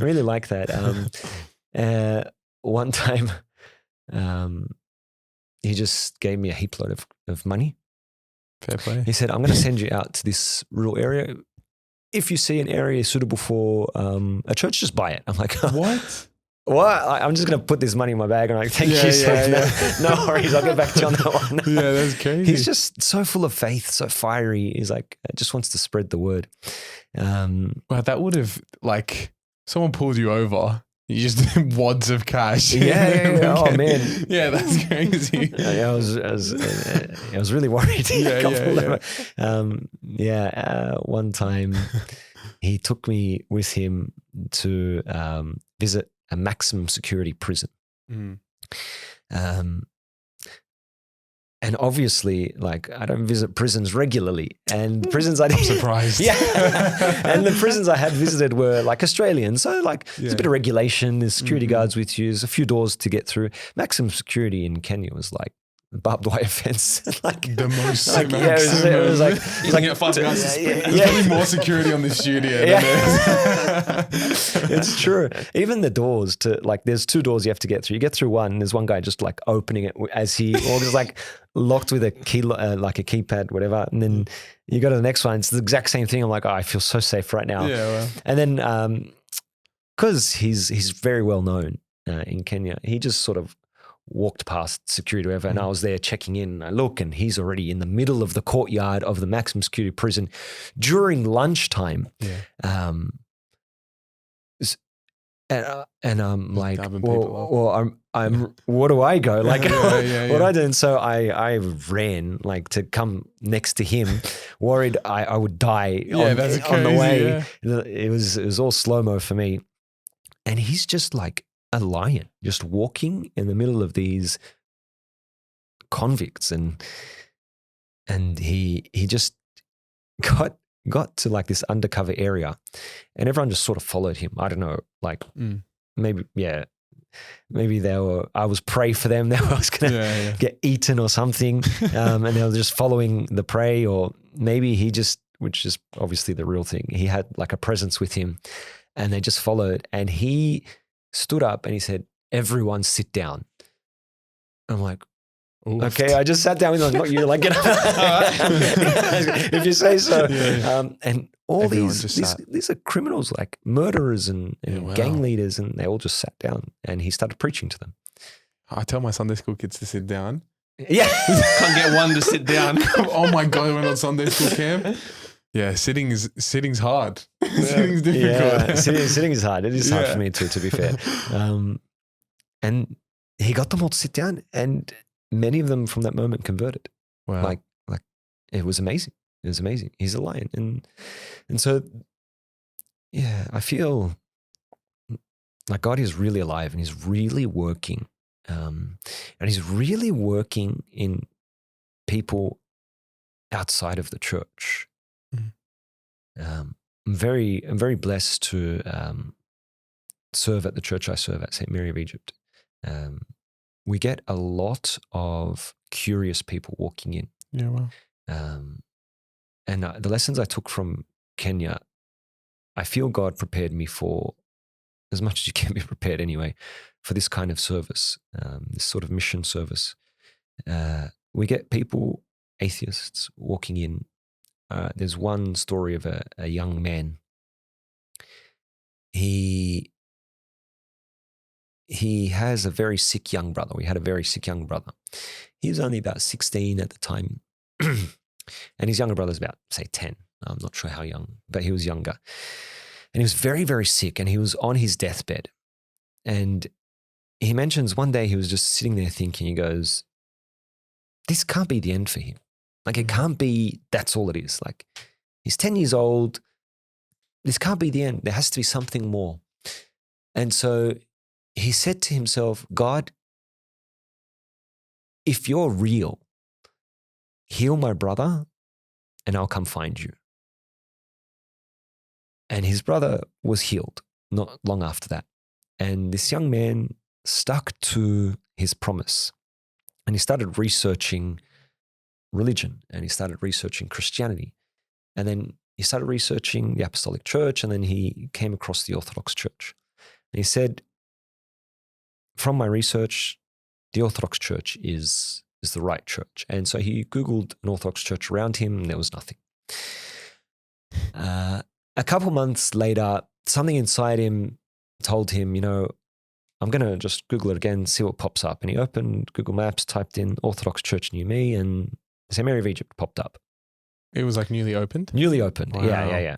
Newly opened. And at that time, we had been running a Shroud of Turin Expo. A beautiful family from our church ran that, and a lot of servants helped out. God bless them. And the funny thing is, before we ran that expo, like, they were putting in a lot of effort, which was very, very commendable. And they said, you know what? If just one person is touched by this, it was all worth it. And we all agreed and we prayed. Anyway, this young man stumbled across the event, the Shroud of Turin Expo at St. Mary of Egypt Church in Pimble, and he attended the event. It turns out it was Holy Week, and he had asked, is it okay if I join? We said, yeah, of course, absolutely. Like, they told him, yeah, stay. And he stayed throughout the night service of Holy Week. And then he asked, is it okay if I come again tomorrow and maybe bring my mum? And I was like, of course, yeah, more than welcome. Like, they made him feel very welcome. This boy started sitting with me regularly. He attended our catechism classes. And 16. He was about 17. He's doing his HSC now. Oh, wow. And he's now baptized, and he is in love with the church. He is so in love with God. And he's so authentic. So whenever he can't attend a liturgy for whatever reason, he messages me and says, Father Meena, I'm so sorry I can't make this Sunday. And I'm like, oh, God bless you. Like, no worries. We'll just see you next time.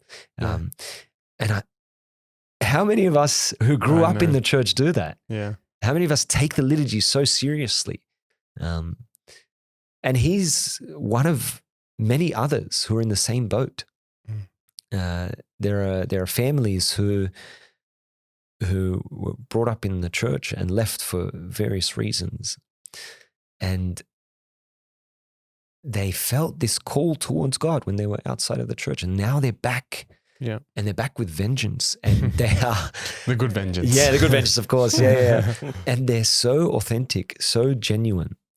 And I'll never forget something the late Metropolitan Bohemios said. He said, you Copts, you Orthodox in the diaspora, you're not there to sort of take Egypt with you. You are there to take Orthodoxy to the place where you are. That's your job. And so having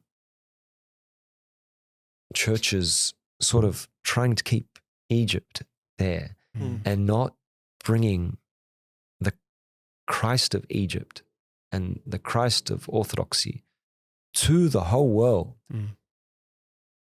we're failing our mission. Yeah, it's a huge statement. Mm, Yeah. Where's the Australian Orthodox Church? Hey, You know, if every country has a Serbian Orthodox, yeah, Russian Orthodox, Greek Orthodox, Coptic, Ethiopian, you know. So where's the Australian Orthodox Church? Yeah. well, I think we're past the era where there needs to be Australian or Greek or Serbian, whatever. It should just be the church. Mm. It should just be the church.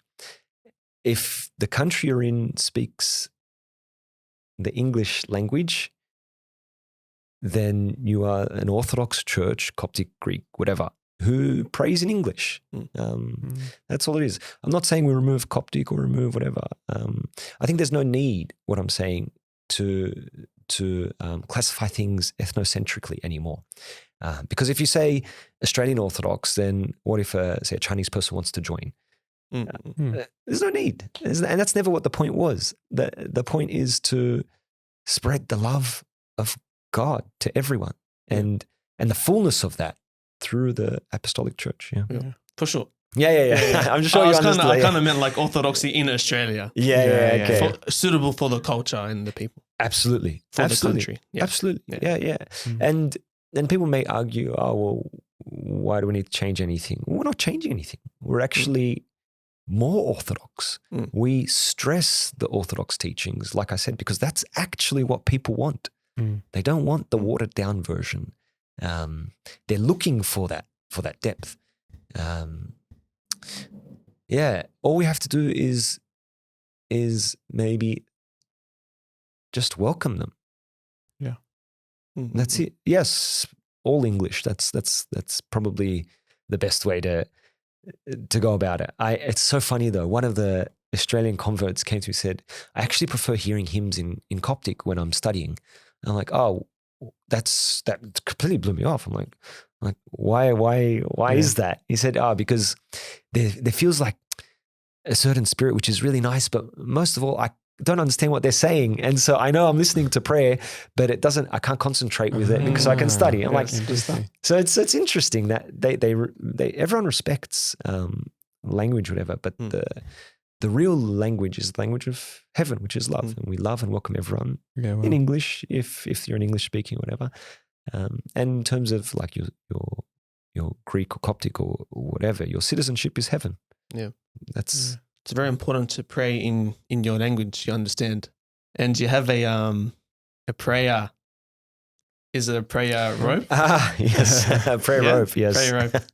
You've been playing around with it. Yeah, a bit fidgety. I just want to know how important is the prayer life in terms of all this masculinity, managing your anger, finding the church. For example, that the atheist guy, for him to say, if my brother gets well, I'm gonna come find you.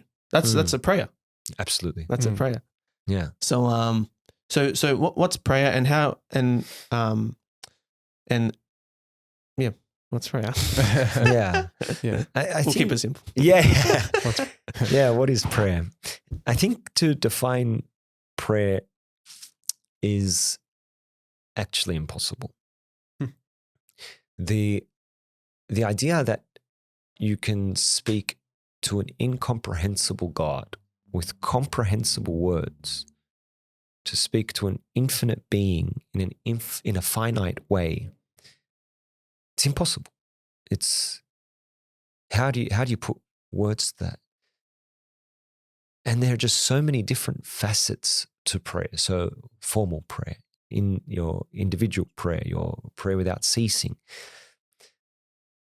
Structured prayer, absolutely, prayer, absolutely. All these different ways. Psalms. Book of Hours, liturgies, everything. Your life is a prayer. And your training ground is your prayer in your room. The monastic fathers call it like you have your training ground and you have the world as your arena. And it's in your room that you build, you train, you add the protection, you beg God for certain virtues. The first prayer we pray should be, please God, reveal to me my sins. Reveal to me as a man in particular. You need to come to God knowing you are not perfect. Mhm. And that is your first prayer. Lord, show me my sins. Your second prayer is, please give me the strength to work on it, to accept that as my weakness. And you go from there. God reveals to you that your sin is you talk too much. It's not personal to you. Yeah. I haven't said a word. Yeah. I feel that's my sin right now. I'm so sorry. I'm talking too much. No, that's true though. no- Not the Yeah. speaking too much. No, I'm saying I feel like as men we're often ignorant. Yeah. We're often ignorant to our faults. We're often we don't reflect enough on things.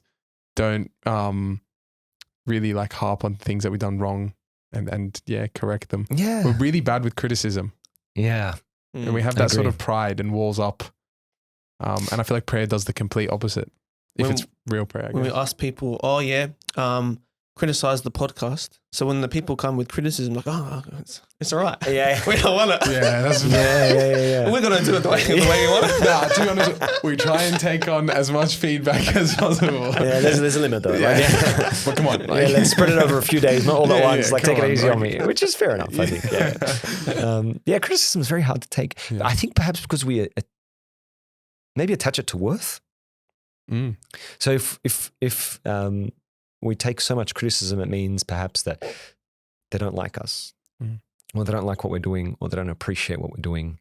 It's like the fear of rejection thing all Fear over of again. rejection all over again. Yeah, like you were saying, it seems to be a common trend. I'm pretty sure if we sat together and diagnosed and Yeah. did things or actually prepared for this chat, we could have put together like a structure and said, Yeah. fear of rejection's right up there. Yeah.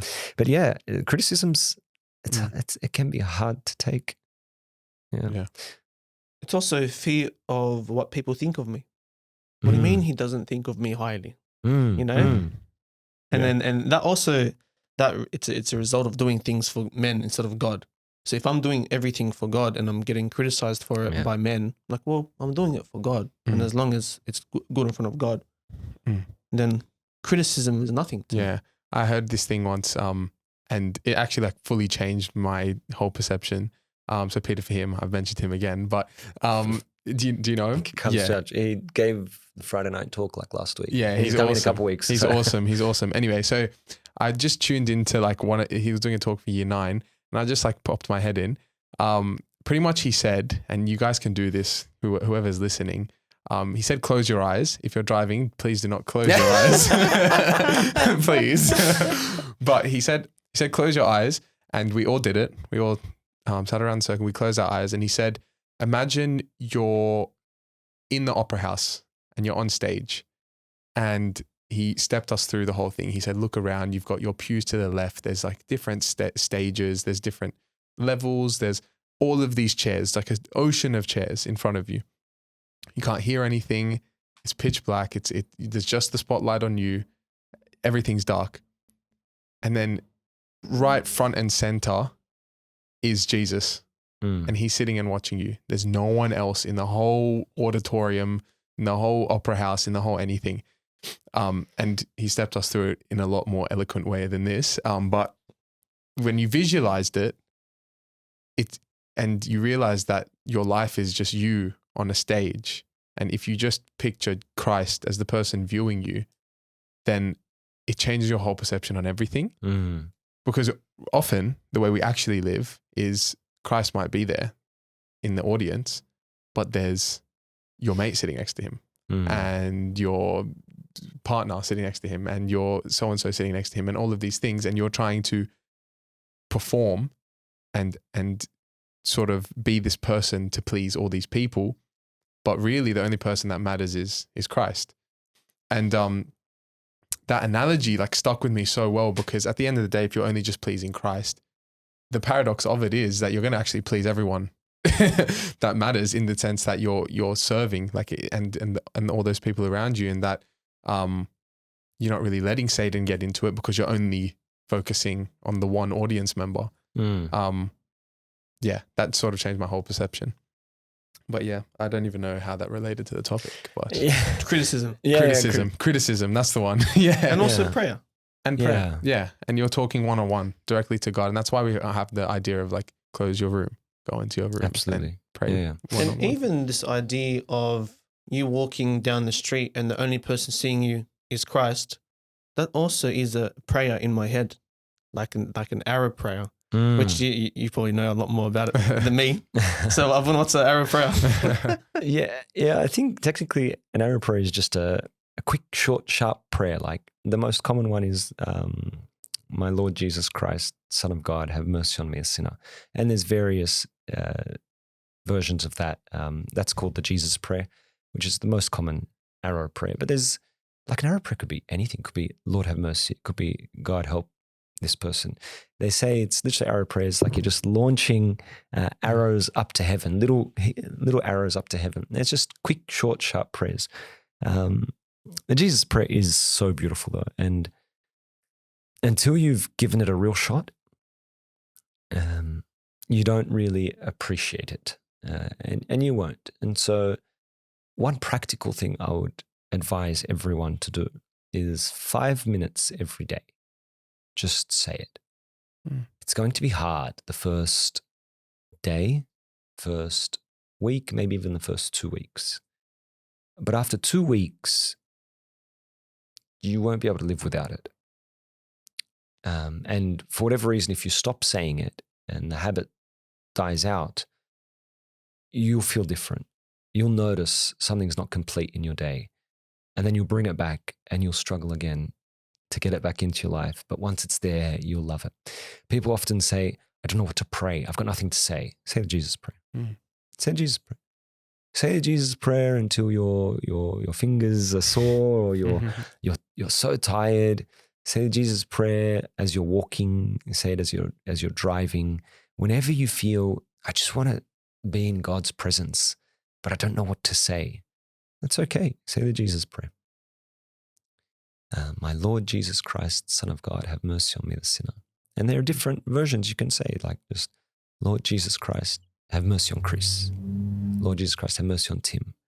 You want to pray for someone and you're like, they're sick, for example. And you say, "Oh, please God, help them. They're sick. Please heal them. Please heal them. I know they're sick with this." And you find yourself going very circular.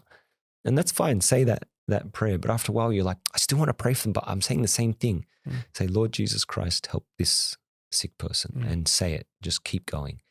And that feels different. I don't know why. But it feels different, and it feels very genuine, because when you ask for God's mercy, you're not necessarily asking for healing, but you're asking for God to do what He knows is right. His will. His will. And the only reason I think people don't want to give in to God's will is because they question whether His will is actually best for them. My will is better. I know better.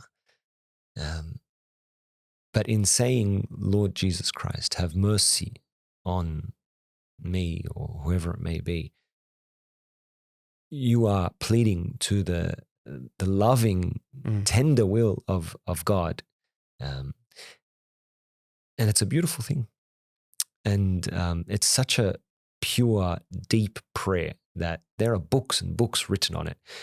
Father Anthony St. Shenouda, he's from the monastery. He's written about arrow prayers, and the Jesus prayer is a big one for him and all monks, I would say.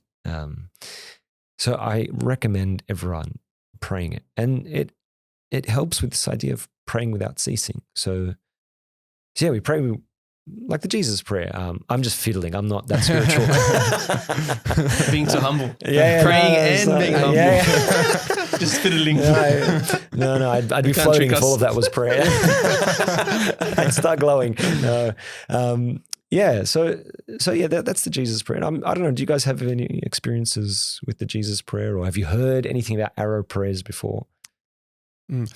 I'm not the best with my Jesus prayers, but one thing I have noticed is, especially on placements, whenever I walk into the building, I'll just do the sign of the cross, and whenever I walk out, I'll do the sign of the cross.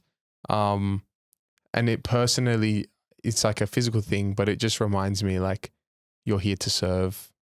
Which I have to remind myself on placement where I'm unpaid, working like being a slave.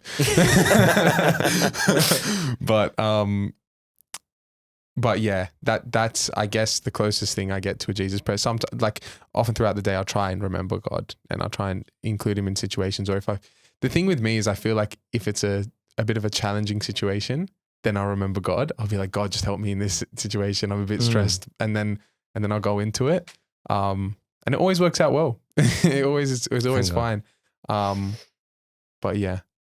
I think one of my first experiences with knowing about the Jesus prayer is on SoundCloud. There was an audio book on the Way of the Pilgrim. Ah, very good. Yeah. Yeah. And it had the Jesus prayer in the background, the hymn. Okay. So in like lower, and then it had the audio on top. Fair enough. And I was like, well, what's this Jesus prayer? Yeah. This guy's explaining it like it's the best thing in the world. And then I started flying.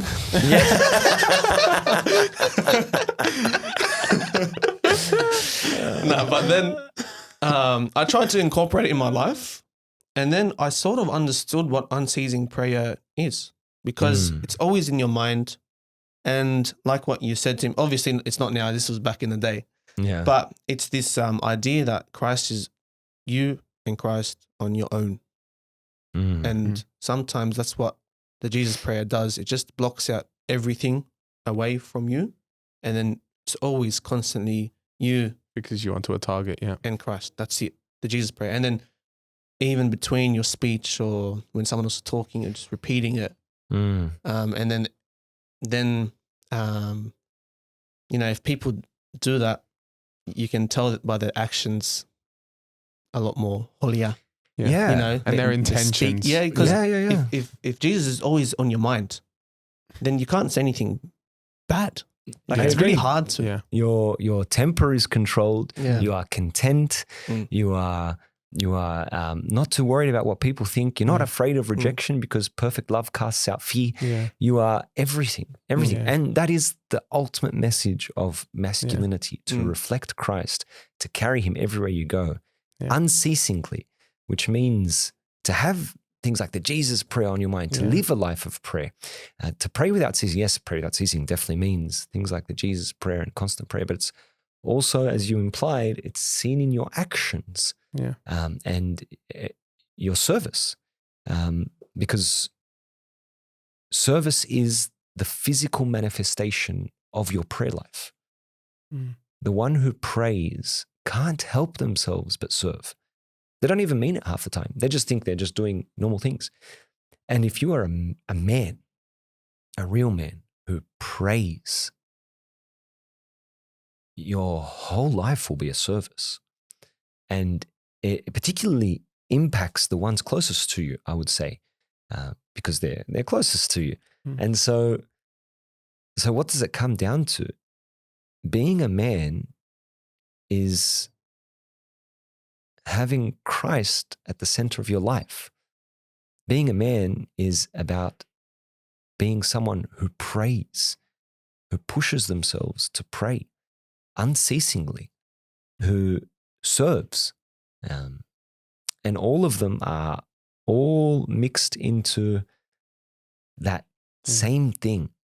A real man doesn't need to be violent. A real man doesn't need to necessarily stand up for themselves the way the world tells us to be tough. That Andrew Tate guy, he was like this big thing, right? I don't know if he's still popular. Not really. Not really. Not as much. You know why I think that is? There's this, like, all respect to him. Some of the stuff he said, I think was actually quite okay. Some of it was a bit funny. Do you remember that story in the book of Acts where John and Peter were captured by the Jewish leaders.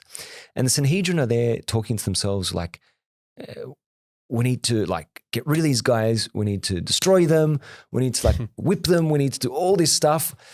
What are we going to do? Like, what do you think? What do you think? What do you think? What do you think? And then this wise old man stands up, and his name's Gamaliel. And he stands up and he says to them, just leave them. We've had so many people stand up and say, oh, they are the Messiah and they have the way and they know what's going on. And over time, they just fizzle out for whatever reason. They just fizzle like out. Andrew Tate. Yeah. They just fizzle out. Yeah.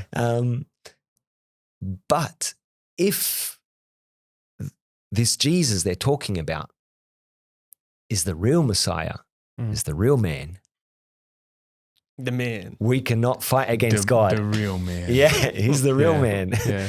We cannot fight against God. And Yeah. he was right. It didn't fizzle out because Jesus is the real man. Yeah. He's the real man, capital M. And that is our model Yeah. of masculinity. After all this, we've just scraped the surface. I think so, yeah. I think if you get a real man to come sit here. If we have to come on, you have to come on next time. Yeah, Yeah. keen. We'll bring some help next time. Yeah. Some reinforcements. Yes. No. I think any more questions? No. Of course we have more questions. Yeah. Like we sent you questions. We've only in like We us haven't- three. Yeah. But I think it's gonna go past the 2 hour mark soon. Yeah, Oh, yeah, right. yeah. Okay. So yeah. Yeah, I think like just with the Arab prayer and what you Yeah. were saying before, it's just like I'd love to keep going, by the way. yeah. No. There's a book, I just want to mention it, Practicing the Presence of God. Mm. And I feel like the Arab prayers do that. It's like Yeah. inviting God into your presence. Mm. So like when you do that, you're letting Jesus sort of, Jesus take the wheel. Yeah. But he's just in the midst. So he really leads. Yeah. And then you base it off that. But I think next speaker or question can for the keep- next guest. We can keep it a surprise. Okay. Keep it a surprise. We'll keep it a Yeah. surprise. Okay. So any question for any human being on this planet Earth. Oh. I'm on a zero. Wow. Is it really? I'm a big fan of him. Allegedly. Very, very big fan. Yeah. Yeah. Yeah. What is your favorite book? Solid. There you go. Apart from the Bible. Apart from the Bible, of course. Solid. Give us probably maybe a spiritual one. And then if he doesn't have a favorite non-spiritual book, Yeah. what's your favorite movie? Shrek. Yeah. Shrek. You have to ask him how he got used that to have- name. yeah. Actually, let's leave it. Is Not that your favorite movie? ambiguous. No. Oh, okay. But it resonates with him. Oh, Shrek. yes, I get it now. I Don't get speak. it. Yes, thank you. Yes. I would have messed with him. Yeah. It's awkward if it's not. We're gonna clip it. I'm gonna show him. Yeah. Done. No, but awesome. Thank you so much for your time. I learned a lot. I'm sure everyone learned a lot. Yeah. Yeah. Apologies for rambling on, guys. No. No, not at all. Not at all. We really hope that we can use the Jesus prayer in our lives. Yeah. Yeah, me too. Inshallah, we remember. Yeah. No, it's Awesome. really good. No, pray for us, guys, and God bless your service. I think you guys are doing a great Thanks a job. lot. This is only part 1, by the way. Then. Yeah. Yeah. Part 2 coming shortly. Hopefully, it's easy to get me next time. I'll just visit your church. Yeah, done. Welcome. Yeah. Plant everything in the church and Yeah. just do it from there. Yeah, Done. Awesome. Let's do it. No, thank you so All right. much. Thanks a lot, Abuna. My pleasure.